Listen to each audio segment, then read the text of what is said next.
folks, welcome to another Utah County Republican Party podcast. You've probably seen the handful of people we've talked to already that are candidates running in the primary. Today, I'm talking to Dr. Mike Kennedy. He is running for Congressional District 3. Now, I live in Congressional District 4, so I can't vote for you, Mike. I'm sorry. My apologies. I guess we're going to have to get you to move here soon. I know. I live on the wrong side of the freeway.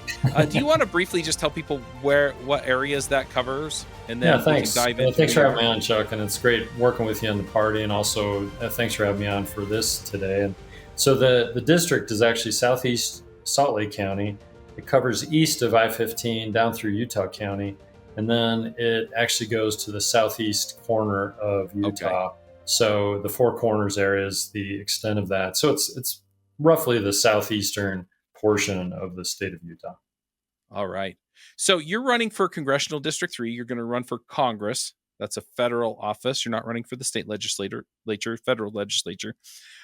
So what do people need to know about you to make this decision? That's a really important distinction in this race. So as a family doctor, as an attorney, as somebody who's been a state legislator for 10 years, small business owner, I understand Utah's conservative values. And as a person who's been proven, tried and true conservative principles have been a keystone of my 10 years legislative service, is you are going to know if you choose me for this job, and I'd be honored to have your vote, you know what you're going to get with this. Somebody who's going to vote his conservative principles. And that's something that's distinctive in this race, because there's 5 still in the race. And of those, there's only 4 of them. In this race, there are only 2 that have any legislative record. And I'm the only one that's passed any legislation in the past 10 years. So wow. For that, a proven record of conservative values, but also for me, Chuck, and for your listeners, you don't have to be uncivil or undignified or personally tear people down to get things done. And that's right. The other piece of what I bring is somebody who's willing to work with other people, gather good ideas from anywhere, and try to use those to move the ball forward. Awesome. Yeah, I love people with a track record, right? It's like, okay, I'm going to go look. I'm going to go see how they voted. I'm going to go see what bills they've passed. Yeah. And I get a pretty good idea. Okay, he did this in the state legislature. Probably going to do more of the same in the federal, right? So for those that aren't familiar or maybe don't have the time to go and do all the research on all the things you've done, what's kind of I guess what are examples of things that you've done that can give people an idea of, hey, this is who Mike is. This is what he's about. This is where he's going to go fight for me. The record is very clear. I'm strong pro-life. Every bill that's come along that implicates abortion at all, it's definitely on the pro-life stance. Anytime I can shrink government, cut out government inefficiencies, big fan of that as well. I'm proud to say that I was a participant in reducing your taxes by $1 billion over the past 3 years in the state legislature. And I know there's always more to do there, and I'm sorry for the taxes that we all bear, but if you send me to Washington, D.C., I'll be looking for the same. Let's cut taxes and get regulatory burdens off your back. When it comes to passing a ban on transgender surgeries on minors in the state of Utah in 2023, I worked a very difficult piece of legislation that had failed for 3 previous years. I was able to work it forward. We were able to get the transgender surgeries on minors banned and also do some important policy discussion associated with those that were receiving cross-sex hormones and puberty blockers. And as a family doctor and also as an attorney and a state senator, I was able to build the coalition that was necessary on that. So that's been a keystone of my legislative service, and I was well suited to handle that. But when it comes to the complicated issues, Chuck, that we got at the border, where our border is porous and who knows who is coming across, it's going to take somebody who knows how to work with a team, somebody that can build a coalition, somebody that finds like-minded people and is able to find the common ground that we can all work on to actually move forward on a complicated issue that apparently people for decades, they've not wanted to work on. That's why nothing's done at the border. Our national debt is another massive crisis.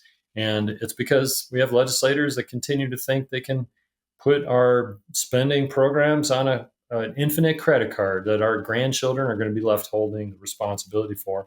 And I find that to be reprehensible. Our federal government should live on a balanced budget. I live on a budget. You live on a budget. We should certainly expect our federal government to live on a budget. So those are some things that I offer the people, a proven record of being able to build coalitions and work on policy that's important for the whole country as well as certainly for the state of Utah.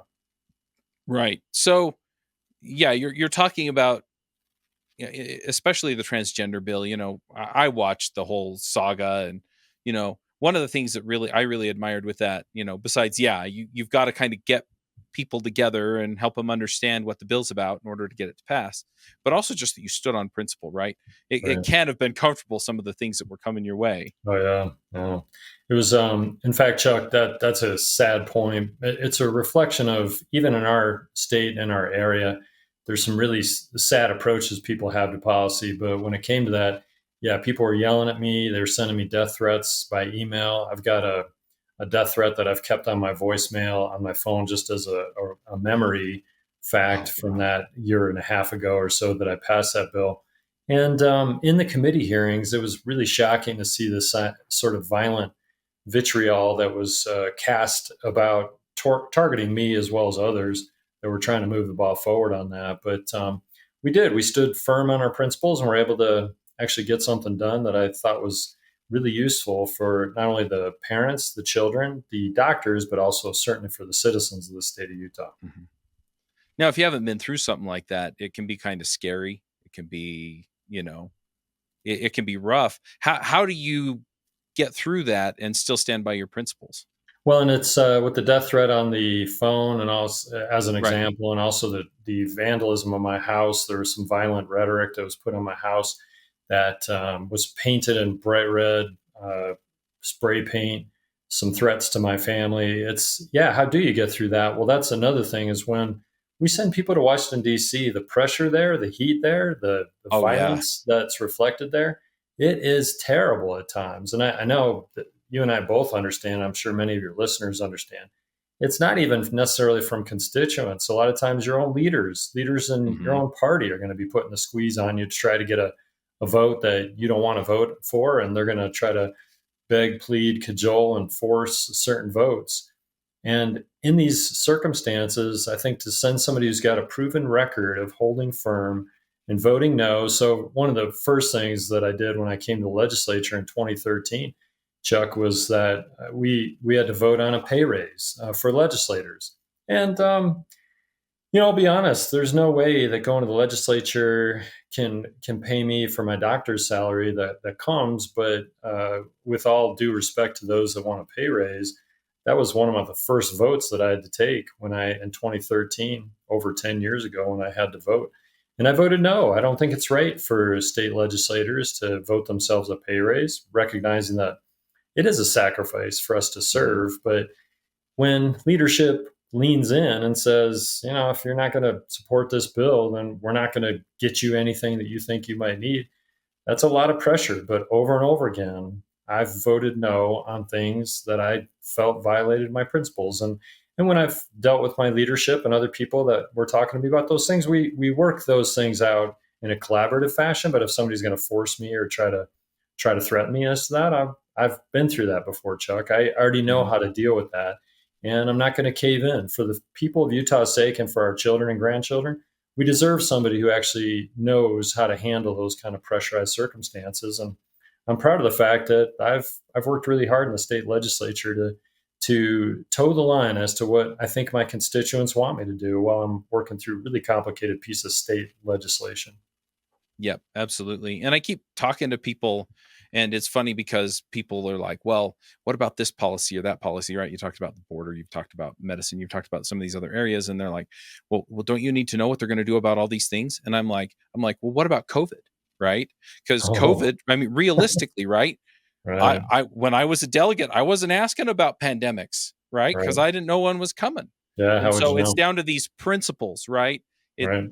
that's the driver is, do you have the right principles and are you going to stand up for them? Because then if we have another thing out of the blue, I can be reliably certain that you're going to do the right thing.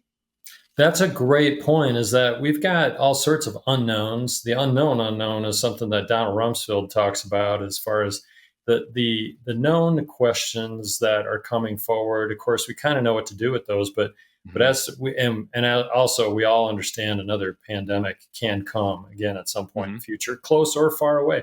the last pandemic prior to COVID was roughly 100 years before, and we'd all like to think that it's long, long ways away, but That'd be we need nice. people that we understand what they're going to do in the face of an emergency. And that's the other thing, Chuck, as a doctor, that I bring up is I understand what it's like to look at life and death circumstances. I've done that in my professional career. I do that on a regular basis, looking at my patients, recognizing that if we make the right steps in my doctor's visit with my patients, we're going to mitigate some of the possible harms or damage that might come to that person. But if we make the wrong steps, actually, we could end up causing a critical life threatening circumstance. In fact, that brings me to a patient of mine. This is where healthcare is really an informative part of my care, my approach to the world is that as a preventative doctor, somebody who's looking at things to try to protect people from, I had a patient many years ago that he told me his story and his symptoms, and I felt strongly that that was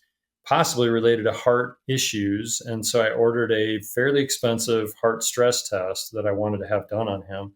And after 2 weeks, Medicare denied the test that I'd ordered.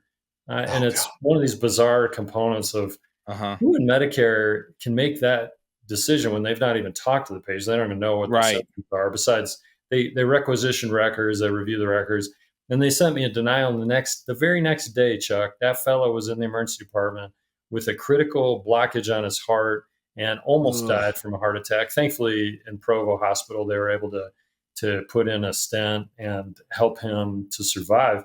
But then you think, yeah, we're throwing the baby out with the bathwater. We're penny wise and pound Right. foolish with a lot of these things. Is we need individuals that understand how to analyze carefully Hmm. complicated data and make steps that are sometimes in the face of strong uncertainty, but proven principles. Somebody who's going to adhere to those principles is a big deal there. And in my case, big government is usually not the answer, it's the problem. So when it Right. came to COVID, it was very clear that county by county, state by state, there was a difference in how things were happening. New York City is not San Pete County. And Right. for us to treat San Juan or San Pete or any of these other places like New York City Hmm. is overdone. And Utah certainly is not California. So I think when it comes to that, local control, I'm a big fan of that. My record has been clear in the state legislature. Let's let the laboratories of democracy, our states, and even our people make more decisions. Let's have Washington, D.C. make less decisions. That's one of the founding principles that I adhere to, and it's constitutional in its nature. And frankly, it helps us to make better decisions when we have more people at the table making those decisions based on their local circumstances instead of Anthony Fauci at the CDC calling the shots when he doesn't have any idea whatsoever what is Utah like and how its people are confronting something like COVID. Yeah, that makes a lot of sense. Is there something in your background that kind of informed this? I mean, you're a doctor and an attorney, and but a lot of time I know doctors and attorneys that don't think this way. So, I mean, where does this come from? Where do you come from with all of this? I grew up in a really financially challenged environment, and actually more than that. So my parents divorced when I was young, and I grew up in a financially distressed circumstance. Free lunch at school. We were on church welfare. I was always the kid that had hand-me-down clothes, and it was a real challenge. If I was going to move ahead with life, I wanted new school clothes, for example. I knew I needed to work and pay for those myself. And I learned early on that if I didn't control money, money would control my life, as it had my family's life. So I started cutting grass and raking leaves. And actually, in the place that I grew up in Michigan, 10-cent bottle refunds were a big deal. I mean, we'd go Oh, to wow. we'd go to local university beer bash football games, and people would just drink beer generously, and then they would just dump these 10-cent cans off to a side in a big pile. And so my brothers and I would actually go with trash cans. It was pretty dirty work. We were strongly smelling of alcohol by the time we finished, but we just get these cans and throw them in black plastic bags and bring them in to refund. I mean, whatever, a big bag of black plastic bag of cans, it would be $20 worth of refunds. But it was the kind of work that I learned early on. if I didn't work, then I would end up not having the things that I felt like I needed and wanted. And so that informed me a lot as to money is if we're not sensitive to how we're approaching the monetary circumstances, we're going to find ourselves in deep distress, as my family was when I was a child. And so that's part of it. The other thing on the preventative side, and I was a big fan of Boy Scouts, I still am. Mhm. Be prepared and do a good turn daily, all that kind of stuff meant a lot to me. It was very helpful in my life growing up, going out camping and things. And I recognize that prevention is when we focus on the future because we're actually doing things now to prepare for our future, that actually is a great way to stay out of trouble. I learned a lot from the Boy Scouts as far as preparing for my future through studies in various ways. Of course, I ultimately became a doctor, and I was really excited about the first aid merit badge. I thought that it was a required merit badge, but I really enjoyed that a lot and found over time that there were certain things that I liked and wanted to move forward to. And I'm certain that was an influence in becoming a doctor. So, and as a doctor on the prevention side, I mean, that's the other thing, Chuck, is we can wait till cancer is metastasizing all over somebody's body and then try Mhm. to treat it then. Or we can do a screening test, find the cancer when it's small before it's moved anywhere. And actually, very cheaply, and more importantly, as the person's health and their life are preserved and promoted long term, is we can actually make a bigger difference with less money by being preventative. And I think a lot of our elected officials, they're looking to the next election cycle. They're looking to fundraising and just power today. Who cares about tomorrow? I find that to be short sighted. I think it's really important for us to be preventative and look forward to the problems that we know are coming and try to mitigate those by making good decisions today. And so I'm a big fan of healthy policy today so that we are well set later. And in fact, in the state of Utah, we're the number one economy yet again in the country because of these kind of preventative, long-term thinking patterns that we have in Utah and the legislature as well as its people that reflect the kind of principles and policies that I plan on bringing to Washington, D.C. All right. So yeah, I love this because it kind of sets the stage for, okay, where do we go from here? So let's say I wave a magic wand and all of a sudden we have Congress, we have the House and the Senate full of Mike Kennedys, right? Speaker Mike Kennedy, House Majority Leader Mike Kennedy. Whatever you pass is going to get signed by the president because we have a president that will sign good stuff. What do we get from that? What are you going to bring along? That is a dream, and it's not It is a reality. dream, but You and I yeah. both understand the system is set up so that there's conflict. There's going to be Hmm. people from all over, but either way, I believe there are some systemic changes that we could make, and a balanced budget amendment is one of those examples. Is if we Hmm. were to pass constitutionally a balanced budget amendment that, like the state of Utah, which by its constitution is Yep. mandated to have a balanced budget, that would make a massive difference because people would say, well, what does that have to do with the border? What does that have to do with national defense? If we do not have money because we've been fiscally irresponsible, then we can't buy tanks and bombs and bullets. We can't pay our soldiers. We can't buy the food that we need to sustain our armies. So I'd pass a balanced budget amendment yesterday if I could, and Hmm. have clear standards that we're setting for the federal government that we actually already successfully adhere to in the state of Utah.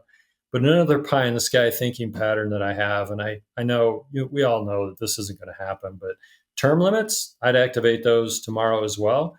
But I've never heard it until I've been campaigning on the campaign trail these past several months. The issue with term limits, so we already have presidential term limits, but U.S. Hmm. senators and U.S. representatives are not term limited. I'd want Right. term limits on those people, and frankly, I don't care what numbers we pick. Those numbers are arbitrary. If we have 2 or 3 terms as a senator and 4 or 5 or 6 as a representative, I don't know. The years don't matter as much to me.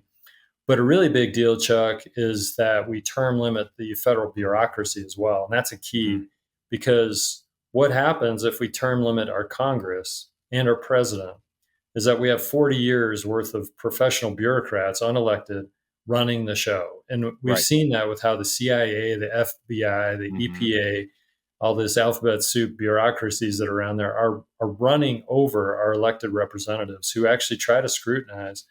And our government is sadly sometimes, and we've proven this, our government is weaponized against its citizenry by these unelected bureaucrats. And so I also think, look, if we're going to pass term limits on reps as well as senators, we ought to do it on federal bureaucrats as well. Hmm. And I don't see any reason why we couldn't say, you want to serve in the federal government, you got 10 years. And after that, you retire and you go out in the private world. You make a real living doing real work. And congratulations on your service to the government.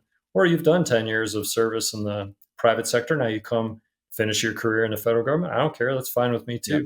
But I do not want bureaucrats sitting there for 40 years, able to second guess, scrutinize, and ultimately overrun the elected officials that you and I send to watch out for our interests in Washington, D.C. So I think that policy is another one. Balanced budget amendment, big fan of that. And Hmm. there's probably an arm's length list of other things that you and I could Right. activate that would make the place better. It's a target rich environment to try to make the world better there. But those are two big things that I would focus on.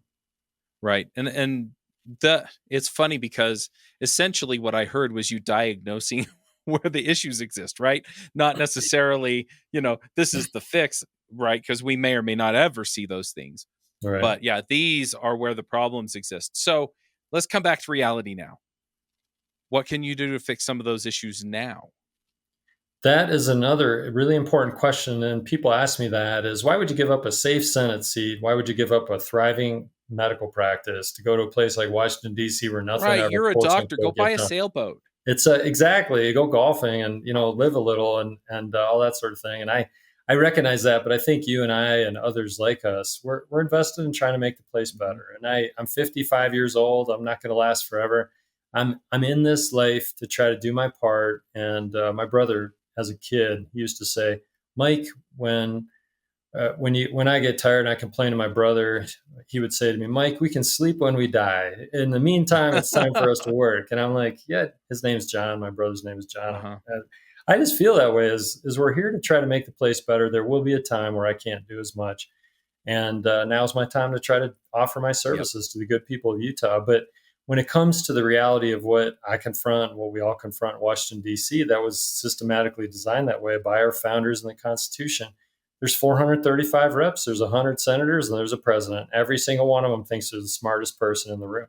They all have a certain amount of conceit and capacity. That's why they're there. And they've been elected to represent their constituents. And so that's where the experiential team building, that's where the legislative service that I have that is unique in this race of 5 people is the capacity to build teams, the capacity to work with other people, even people of difference, with strong differences of opinion, and try to build that coalition and move the ball forward. I think that's compelling. And I hope the people of this district see the same, because when you go to Washington, D.C., that's like starting Major League Baseball. And I don't want to send somebody there that's never even been at bat, let alone haven't tried to pass any legislation. These people, they've never worked with teams to try to move legislation. And I have, and I've done it successfully for 10 years and believe that work experience is something that is useful in my offerings to the people of Utah. I hope they can believe that, because it is a distinguisher in this race, is my legislative experience. Yep, absolutely. So let's talk through some of these issues, right? I mean, one of the ones you mentioned is the money the government's spending.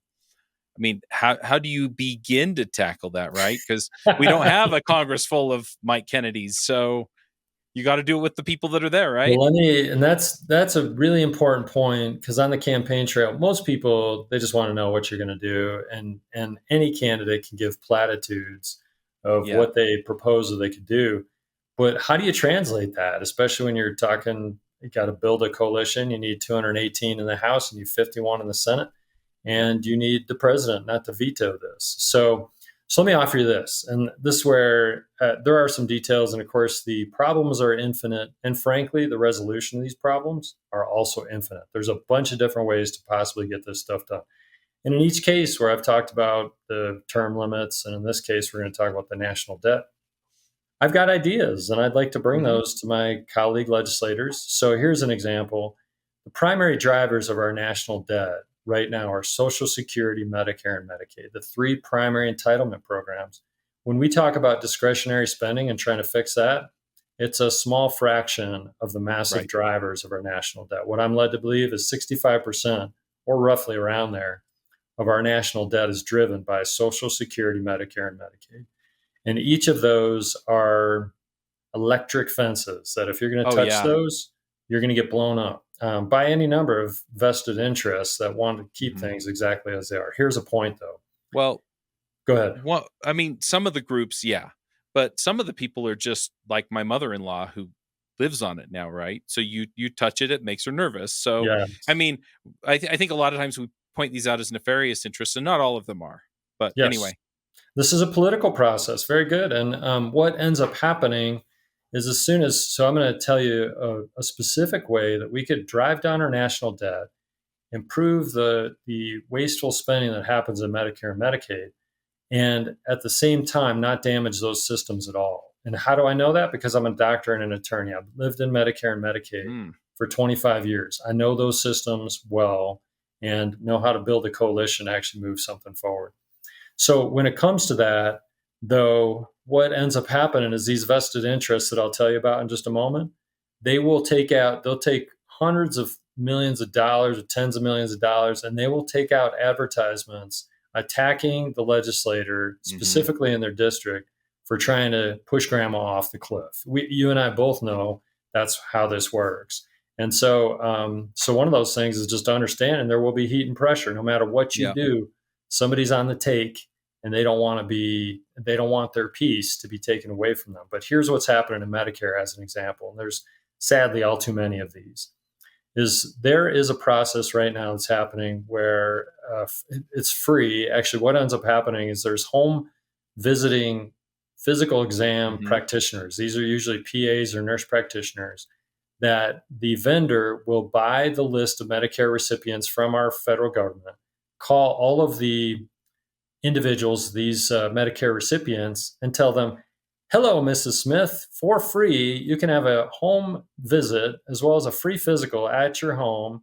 And we'll come to your home for free and we'll do X, Y, and Z and provide you all these services. And you don't have to do anything for it. It's all free. And in fact, it's all billed to Medicare, but the right, person doesn't see that, so they don't know. So, of course, Mrs. Smith says, oh, that sounds great. Oh, okay, come on over. So they set up an appointment. This person comes over and does an exam. Sadly, what often happens is not just an exam. They'll do an ultrasound of the legs, they'll order an ultrasound of the heart, they'll do an electrocardiogram of the heart to check the mhm, rhythm, and a variety of procedures, bill those all to Medicare. And then they'll send the primary doctor, which is me, a report that includes all of that data, all of which, Chuck, I already you know. already did Why? it, Because I've taken care of this person for 20 years. I right, already know this person well. I've not been to their house, but in some cases, I have been to their house. I do home visits occasionally. But in that case, they are sending redundant, unnecessary information to the primary doctor, billing Medicare I'm per paying for it, patient hundreds of dollars, possibly thousands of dollars. And you and I can imagine that's tens and hundreds of millions of dollars in Medicare billing that's going on every year by these vendors. And it doesn't help this person's health care at all. It doesn't make any difference with this health care. Why? Because mhm, that data is all understood by the primary doctor already. That's why they're the primary doctor. They've been taking care of this person for a decade or more. So that's an example of a system that is set up. How did it get set up that way? We all know how it got set up. Is the rules and regulations from Centers for Medicare and Medicaid Services.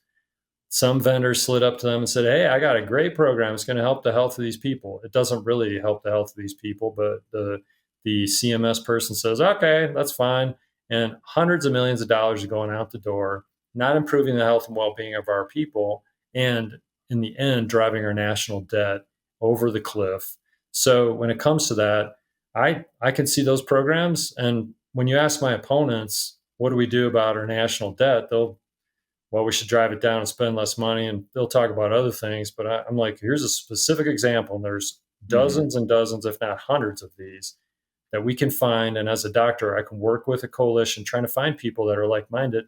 We can actually pass something that's going to actually make a difference on saving money, but not damage the system at all. Because these programs actually don't improve the health of these individuals. So yeah, and then you got to build a coalition because I can guarantee the vendor is going to come back Oh with yeah.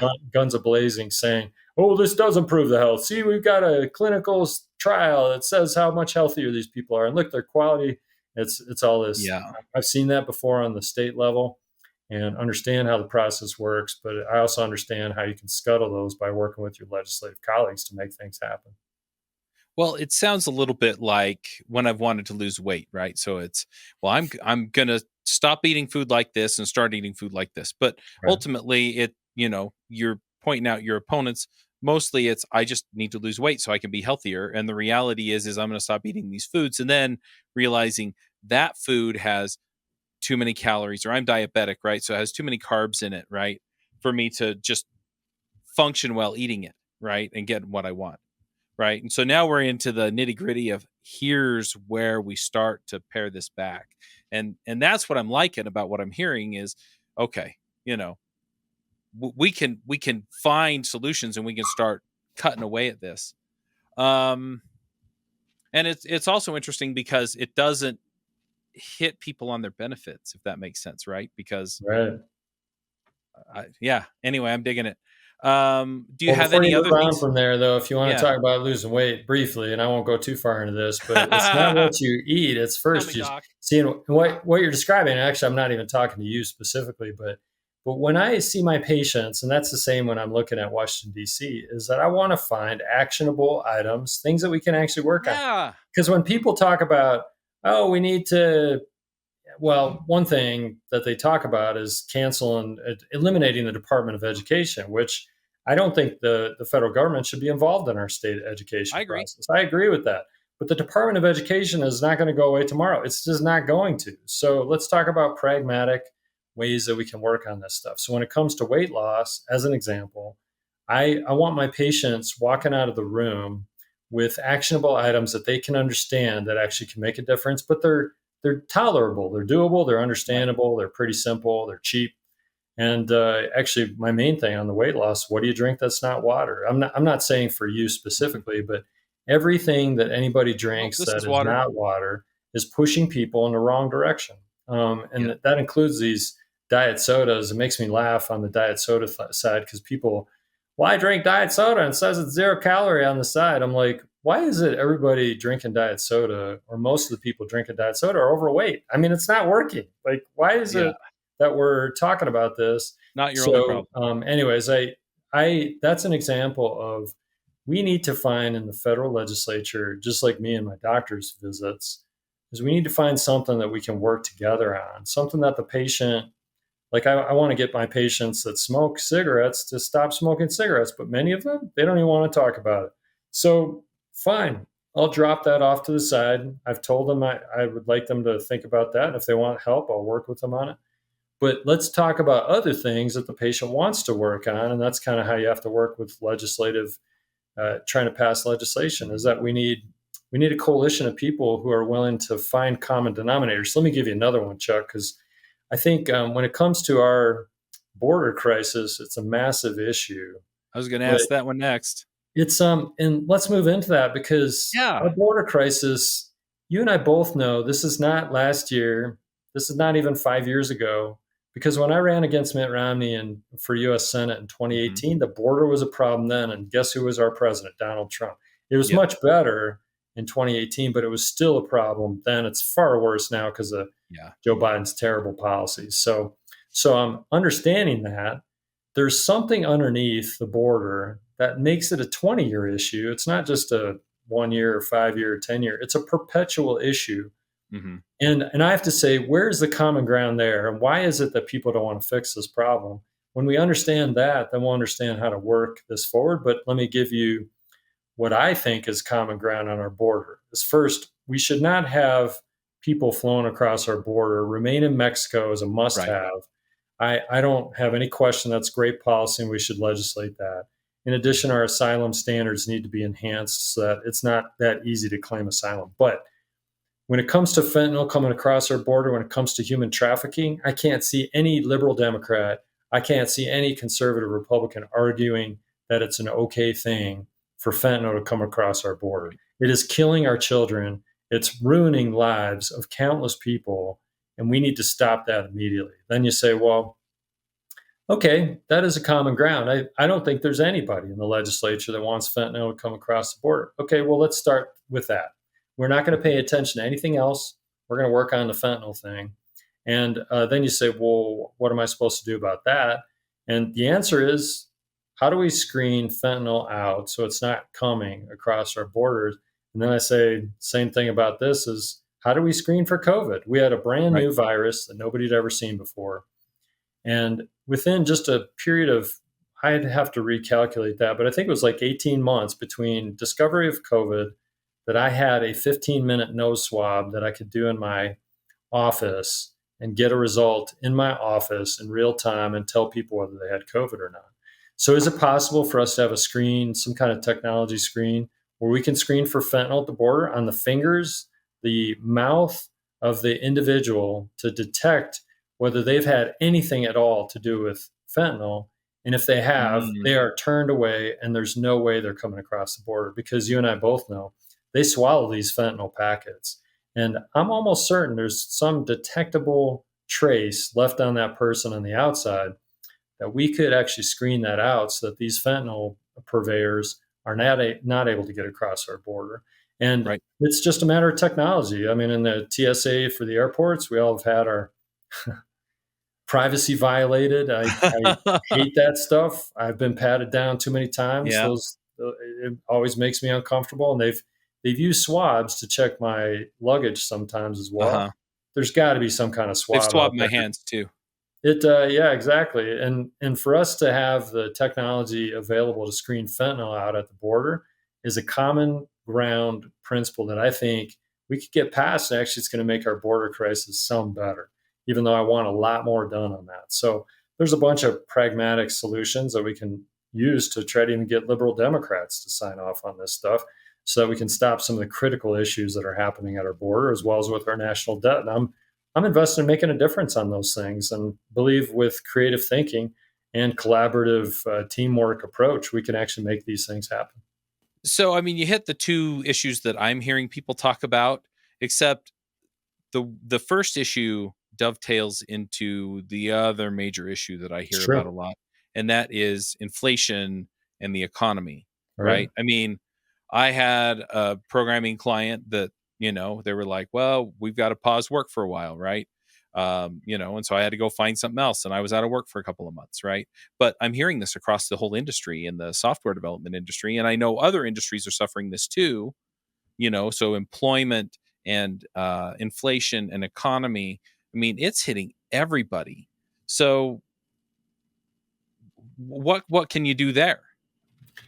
That is, it sickens me to, on the campaign trail, I take some people out for lunch, and you can't have a two-person lunch at any restaurant for a minimum of $30 or $40. And it's not Yeah. been that many years ago that it was $10 or $20 to have a pretty basic lunch. And we can attribute that directly to the COVID spending that Hmm. not only did Joe Biden foist upon the people, but we spent a lot of money during Donald Trump's administration as well. Yeah. But it got the same thing. It got a lot worse under Joe Biden with the ridiculously called Inflation Reduction Act as an Sure. example. Yeah. These kind of things, they continue to spend money, and that's where the federal government is the be all and end all in some of these people's minds, and they're the only ones that can save us from these crises. And I just totally disagree with that. The first thing, going back to the preventative thinking pattern, Chuck, is we need to stop spending money like this. And as a result of stopping spending money on programs like I've described that we can't afford anyways, that aren't making any difference, and in Mhm. fact making inflation worse, is what's going to happen is that we will see inflation go down because the economy is not awash in dollars that shouldn't be out there. In fact, one of the other components of this race is that I didn't take PPP loans. I'm a doctor and I live frugally and I'm supportive of living within my means. Mhm. But I saw many of my doctor colleagues, and I see in our group, I see people making $300,000 and $400,000 a year. And in fact, even in this race, there are millionaires in this race that have taken COVID PPP funds, and I've got evidence of that. And it's one of those like, why are we giving millionaires? Right. Why are we giving people that still had paychecks? And I'll point to the doctors making three, four, and $500,000 a year. We're giving them tens of thousands, if not $100,000 of PPP loans just because we Because could. we were afraid that they were going to lay staff off. And in fact, in the doctor world, we didn't have to lay our staff off Right. because we were still kind of busy.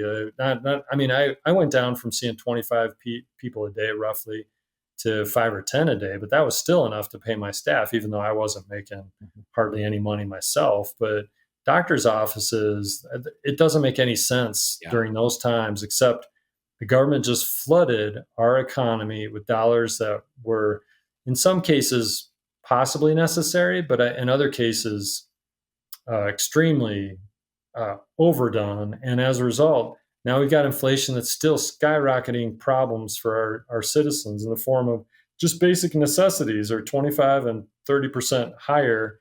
And people are struggling to make ends meet because of government intervention. So in spite of the fact that it sounds cruel, like, no, we're not going to spend this kind of money on COVID PPP funds, couldn't we have done this in a slower, more thoughtful fashion, in a more targeted fashion, instead of just dumping it on everybody who's claiming, and fraudulently in some cases claiming, they need PPP loans to keep things moving? And I'll just say, my wife and I chose not to take those, and I'm proud of that fact, is we didn't need them. Although, yeah, free money is a nice thing, and we all kind of like that, Yeah. but it's ruining us with the inflationary trends that we have. And then now we've got the debt getting worse as well because of these spending, and we've given California a bunch of money and they spent it all, and now they're still in a huge budget deficit. And New York and California are driving our country into the ditch as well. Federal government is not the solution. It's often the problem, and we need to rein in how they approach many of these things. And that's the kind of legislator that I have been and would continue to be in Washington, D.C. So I guess, and I'm going to push back just a little bit here, because what you're talking about is effectively, because you're talking about the causes of where we are, right?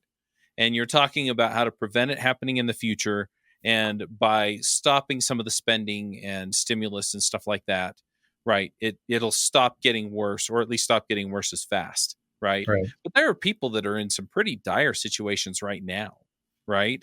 And so if government intervention isn't the answer, and I agree with you, it almost is never the answer. And if it is the answer, we're going to pay for it later, right?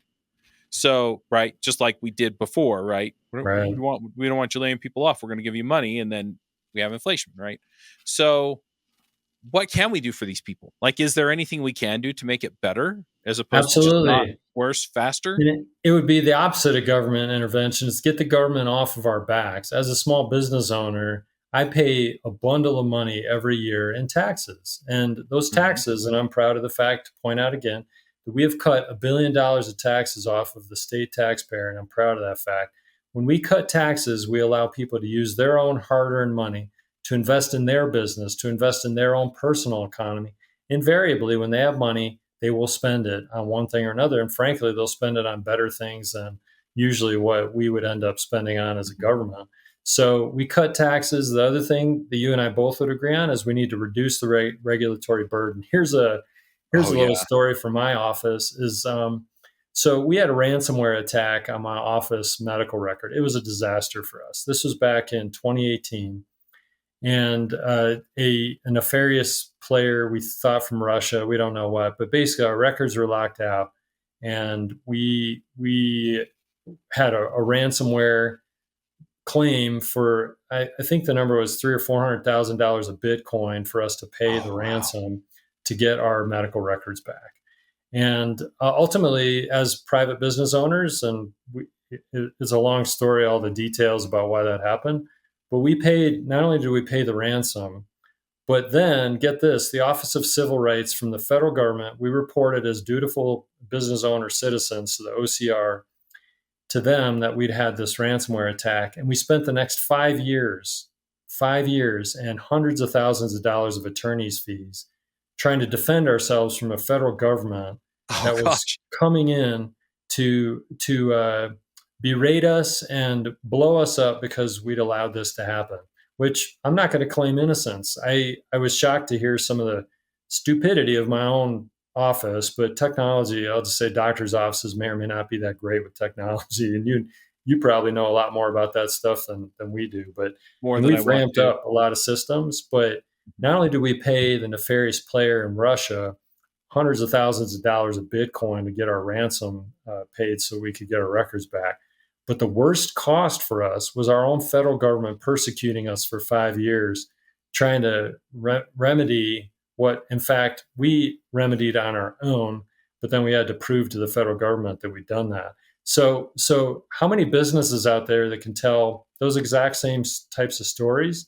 And as a small business owner, the critical role that our federal government has to actually burden us in our efforts to try to deliver the services to the people, our customers, in my case, our patients, and preventing us from actually doing those things by regulatory burdens. Healthcare is extremely burdened with this. And I'll just Yeah. say the federal government, including in this case, the Office of Civil Rights, the EPA, blah, blah, blah, it just goes on and how these people are constraining businesses. So there is a role for us to, the opposite of government intervention, it's government de-intervention. We need less taxes. We need less regulatory oversight on these things because in the most cases, especially in the good people in the state of Utah, these are good citizens. They are good businesses that want to do the best that they can, not only to our environment, to their employees, but also certainly to their customers. We have a federal government that's weaponized against us, and we have to pay to get them off our back, as well as pay the nefarious ransomware attackers. So it becomes a really challenging problem. But when it comes to that, I think the answer is less federal government, more state, and more people in control of their own lives. And what we find is that personal economies do better when we actually are holding to those principles. Mm-hmm.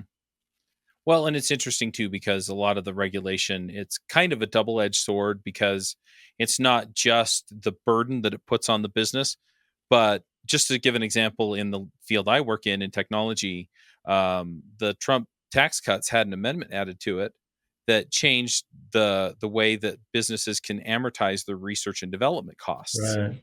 right?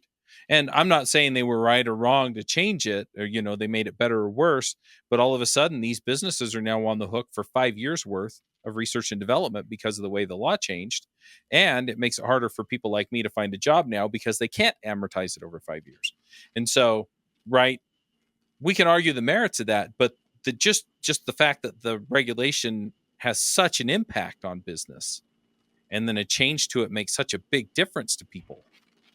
It's wild. Yeah, and it really is disturbing as to what's happening with the government. And when it comes to that, the implications of their policy, and that brings me back to do less, not do more, Mm-hmm. is many times unintended consequences of these policy judgment calls are not clearly thought out. And why politically they made Right. those decisions is kind of hard to tell. But is the answer once again in the federal government, or is it it's in the states and the people? And I'm just going to continue to go back. It's with the states and the people. That's where many good ideas can come to play, and we can actually get closer to good policy. But we all know that when it comes to these tax burdens that we bear as a business owner, it ultimately translates in either into lower pay for the employees or higher prices for the customers. And so for the government to get involved, ultimately it translates into a burden on economy, Mm-hmm. on our general economy. And so I'm a big fan of the federal government staying out of this, particularly when it comes to the green energy subsidies that Joe Biden has just poured as a waterfall of money poured on the green energy community. And these people are ultimately pushing the federal government's pushing our economy in a direction that it wouldn't naturally have gone on its own but for the government inducements. And I think we're Mm-hmm. seeing the impact associated with the inflation when it comes to many of these huge boondoggle programs that are coming out of the Washington D.C. crowd that ultimately increase our economic burdens in the form of inflation. So I don't think government should pick winners and losers when it comes to that. They're just not well suited to decide where to invest the money. The market does a much better job with that. Yeah. So I'm going to change gears a little bit here because you keep talking about, okay, well, in order to get some of this stuff done, I need a coalition of people who are willing to, go do the work. is that coalition already there? Like, do you see groups within Congress that you could work with? Or are you looking to kind of, I don't know, recruit some of the people that are already there? Or how does that look for you? I've been asked by a variety of people what caucus I would join, and I don't know who's as like-minded as I am. And I had a very wise person recently tell me, why would you join any caucus until you know these people, until you've Mm-hmm. met them, until you've talked to them?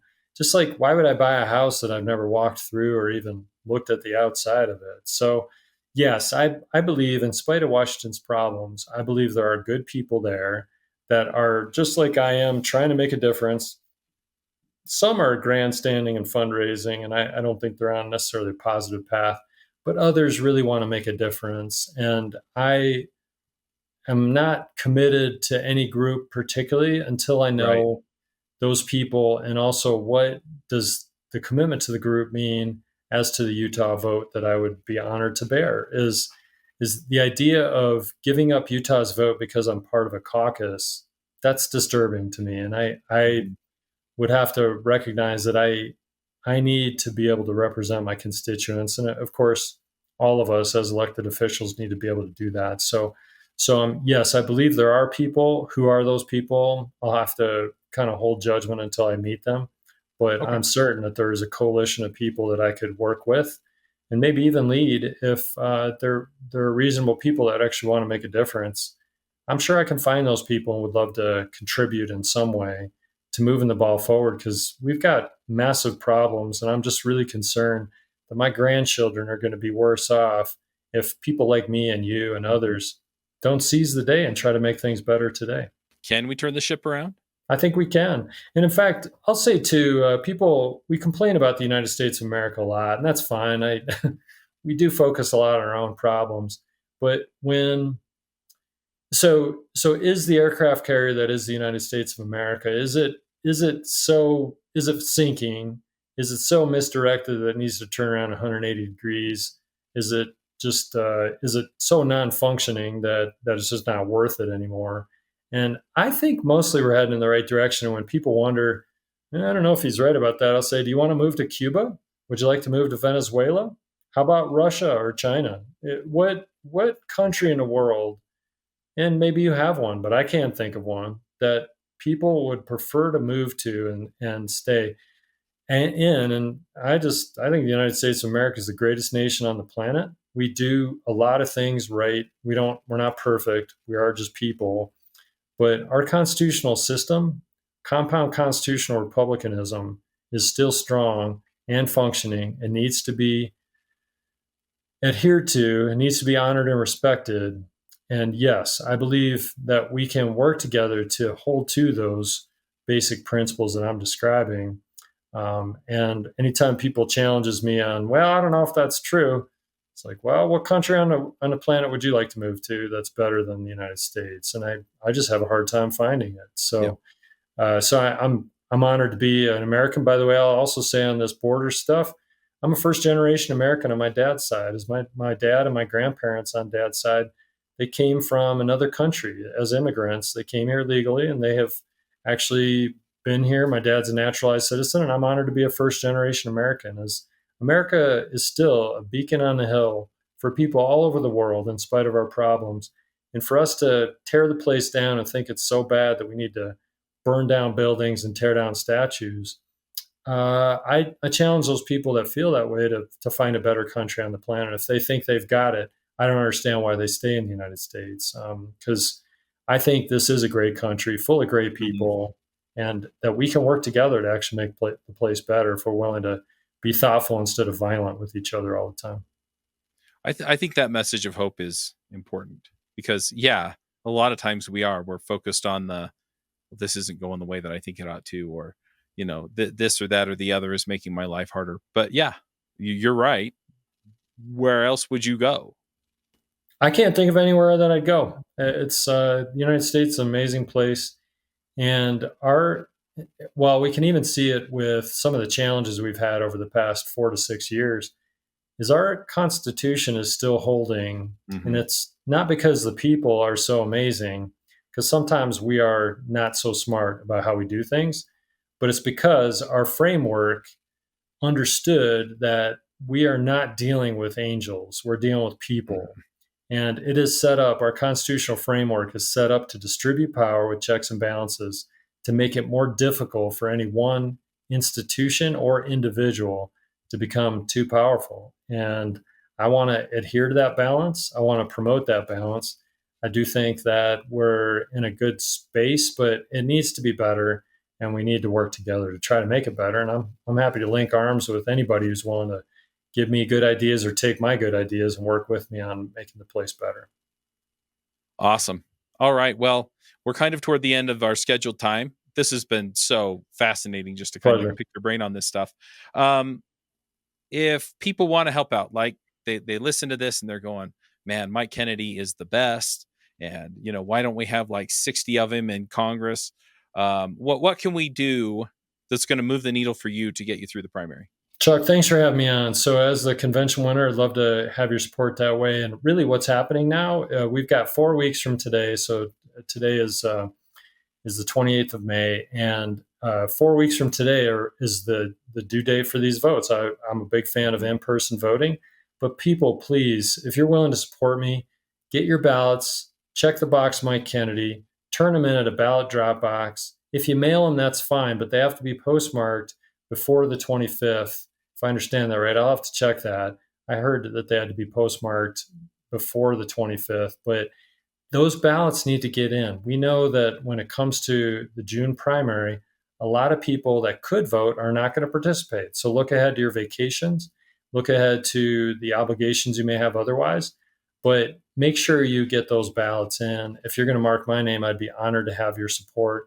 But also, Chuck, for you and the party and myself and our campaign, putting out signs and being willing to come with us. We were last Saturday canvassing in the rain and knocking on doors and saying hi to people and talking about the campaign. Of course, we're mailing flyers and also doing the commercials, but there's a lot of great people out there that have been extremely helpful, just going around to their neighborhood or calling their 5 best friends who they know vote and just telling them about my candidacy. So I ask people that care, just look to 5 or 10 people that you want to shepherd their ballot. You want to make sure that they get the right candidates on their ballot and that they get those ballots in, and help them make sure that that happens, because this race could come down to just a few hundred votes.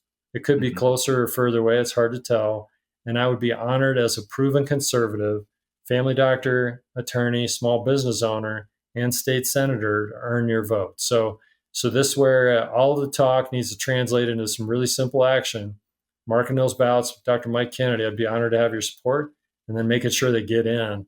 And that's what it takes to win an election. I'd be honored to be the next servant for the people in Congressional District 3. All right. So I'm going to ask. It was a perfect wrap up, but I want to ask because I want people to be effective at this. Okay. So filling in the ballot, I think, is pretty obvious, right? You fill in the bubble next to your name, next to Dr. Mike Kennedy.